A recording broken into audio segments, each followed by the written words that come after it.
Ito na, wala nang countdown. Senator Risa, update po tayo sa page niya, mga absat na natin to.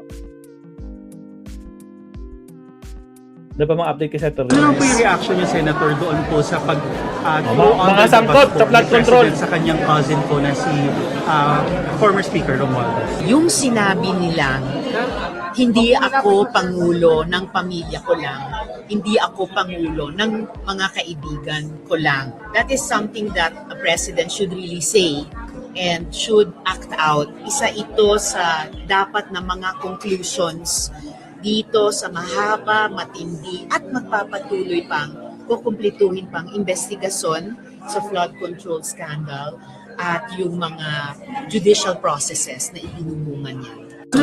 Okay, salamat Senator Risa. Ano pa ang update dito? 11 hours ago. Gen Z?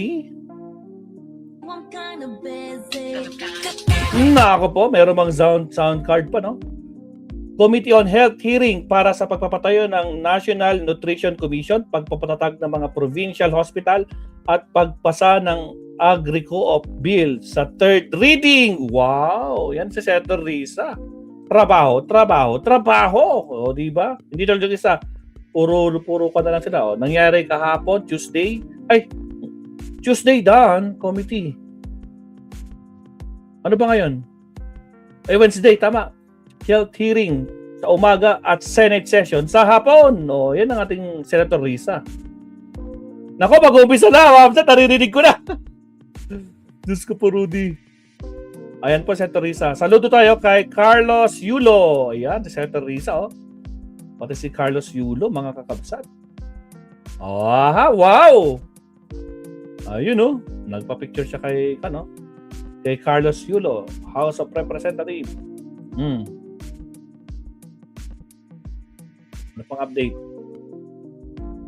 Press con, plenary session. Ano pa ba to? On Paxilica. Ito yung Paxilica. Ano mo nasabi? Ano po yung comment nyo na magkakaroon ng dagdag o idadagdag ang AI? Problema pa nga natin yung unemployment at underemployment. Ang mga Pilipinong manggagawa pa ang magde-develop lalo ng mga AI systems na kalaunan, ironically, papalitan sila o tayo sa trabaho natin. Pero tingin ko dapat pa rin nating pakinggan yung mga payo at babala mismo ng mga AI proponents. Pabor po ba kayo sa pagpasok ng Paxilica dito sa bansa? Dapat yung layuning iyon ay alinsunod sa pambansang interes. Kailangan nating pag-aralan mabuti dahil malaki siyang foreign direct investment. Ang isang prinsipyo kasi na pinahawakan ko sa pag-consider dyan ay capital with purpose at pambansang interes sa usapin ng ating kalikasan.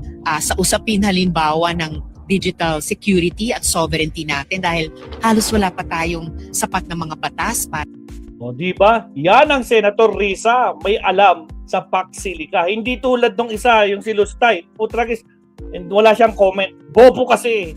Anak ng kamote o mabsat. O, last topic tayo kay Senator Risa. Nag-uumpisa na ang impeachment. Wait lang. Last tayo kay Senator Risa. Meron ako pinaka-importante. Ito, pakinggan natin to. Ito. Number na SOLA ng President, satisfied po ba kayo sa mga nabanggit sa SOLA? Satisfied with some points, pero of course overall, I was always looking for more. Yung unang satisfaction at ay yung sinabi nilang tanggalin na yung pag-charge ng systems loss sa mga electricity customers. Gawin ko na yung thumbnail, Talagang nagpupugay ako dyan at pati yung pagtanggal sa VAT dahil medyo ipinanawagan ko na rin yan earlier. It's a step in the right direction. Pero ano pa lang siya, simula. Mula dyan sa pagtanggal ng systems loss at VAT sa systems loss at charges, dapat tignan na rin yung iba pang aspeto ng IPIRA para maamyendahan ito o di kaya ay palitan ang isang bagong batas tungkol sa enerhiya.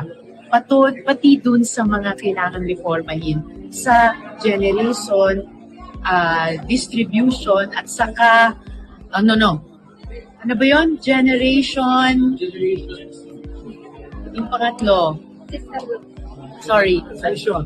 Generation, transmission, Yes, distribution. generation, transmission, and distribution, yung tatlong major na sangkap ng energy sector natin na lahat kailangan may reformahin. At sa bawat isang iyon, kailangan ding tanggalin ibang charges sa customers bukod dito sa unang at very welcome na pagtanggal na sa pag-charge ng systems loss at bad sa systems use. Senator, ano lang po yung reaction niyo, Senator, doon po sa throw under the bus po ni President sa kanyang cousin po na si former Speaker Romualdez? Ano yung reaction? That was the first major statement sa SONA ni Presidente na na-appreciate ko. Yung sinabi nila, hindi ako pangulo ng pamilya ko lang. Yun, Hindi ako tama. pangulo ng mga kaibigan ko lang. That is something that a president should really say and should act out. Tingin ko isang major na prinsipyo yan, bunga nung una nilang sinabi nung nakaraang taon na mahiya naman sila. Isa ito sa dapat na mga conclusions dito sa mahaba, matindi at magpapatuloy pang kukumplituhin pang investigasyon sa flood control scandal at yung mga judicial processes na itinubungan yan. Ma'am, meron bang topic na hindi nabanggit sa Pangulo na gusto niyo sana marinig? Opo, inintay ko rin na may mga resibo pa, no? So hindi lang ulat pero resibo sa kung paano giginhawa pa ang buhay ng mga pamilyang Pilipino. Halimbawa sa larangan ng agrikultura, although binanggit ni Presidente na mataas pa rin ang ani, halimbawa sa palay, pero yung aning iyan ay itinanim ang mga binhi bago sumipa itong matinding problema natin sa tubig. Alam naman natin 2 beses sa isang taon nagtatanim ang ating mga magsasaka. So ngayong walop na sila ng water crisis, hindi pa natin ma-predict ano yung magiging volume talaga ng ani dahil di natin kontrolado ang panahon. And pag insecure po tayo sa volume ng ani, may malaking impact yon sa food security natin. Sa larangan din ng industriya, I would have wanted to hear more from the President tungkol dun sa mga light and medium industries na kaya pa nating makapag-capture ng competitive advantage. And sa services sector, although binanggit nila ang mga overseas Filipino workers, alam natin umaasa tayo ng napakalaki sa kanilang remittances. Hindi nila masyadong nabanggit yung BPOs and call centers na isa ring malaking revenue generator para sa ating ekonomiya.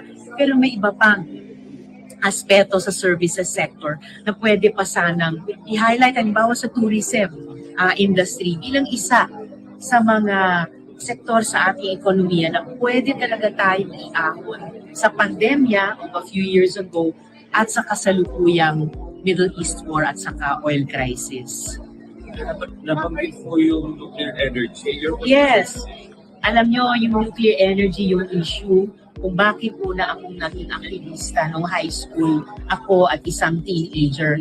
At hanggang sa ngayon, I'm sorry, hindi ako sang-ayon sa pag-celebra ni Presidente tungkol dyan. Dahil hanggang ngayon, wala naman po tayong indigenous na raw materials para sa pag-generate ng nuclear energy. Iaangkat pa po natin lahat yan ng mga radioactive materials. At hanggang ngayon, wala pa po tayong siguradong pamamaraan na i-dispose of ng ligtas ang mga radioactive wastes.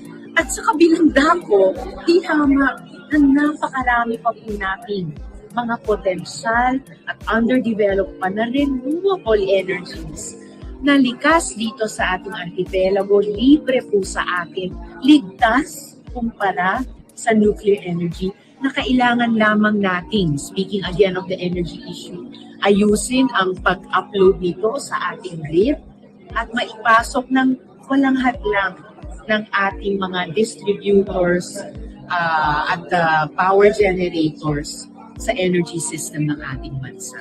Sen, what's your take on the PAC Silica issue? Ang PAC Silica ay isang complex na development na nag-emerge na kailangang maiging pag-aralan natin at paghandaan kung talagang magdidesisyon ang lahat ng stakeholders na mag-engage dyan. For me, a general principle, pag pinag-uusapan halimbawa ang foreign direct investments, lalo na ng ganitong volume, dapat capital with a purpose.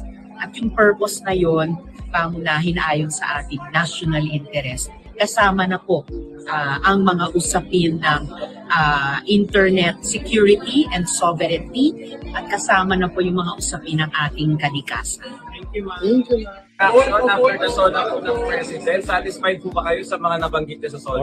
Alright. Satisfied with some points, pero of course overall, Okay na, Ma'am Sat, no? So, grabe si Senator Risa. Ha? Ibang klase talaga. Yan, may utak talaga, Senator Risa. Hindi tulad ni Lustay, walang kautak-utak. Guys, nag-uumpisa na yung impeachment. Lipat tayo. So, kita-kits tayo in 1 minute.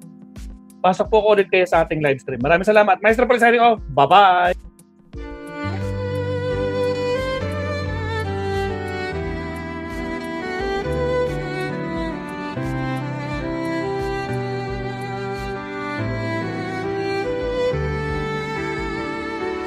Bawat hakbang, tinik ang iyong daan. Sa sariling bayan, ika'y hinusgahan. Ika'y siniraan ng ganit sa kapwa.